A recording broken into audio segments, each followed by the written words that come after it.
honest, I don't have any feedbacks. Also them said to me, go out and enjoy, because we don't know anything. So also for me will be my first time, and yeah, I'm waiting. Fabio, thank you for your time. Good luck this afternoon. Thank you, thank you. Scenes you didn't expect to see at 3:15 on race day Sunday at the Indonesian Grand Prix.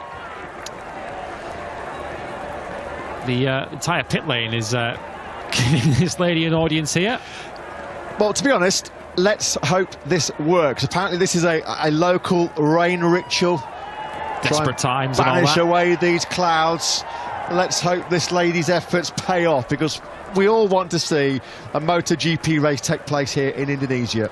Well, if the rain stops and we do get a race, she should get the 25 points, quite frankly. Yeah, absolutely.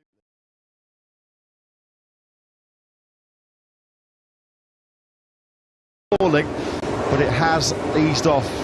Trust us, ladies and gentlemen. The organisation, both in MotoGP and here in Mandalika.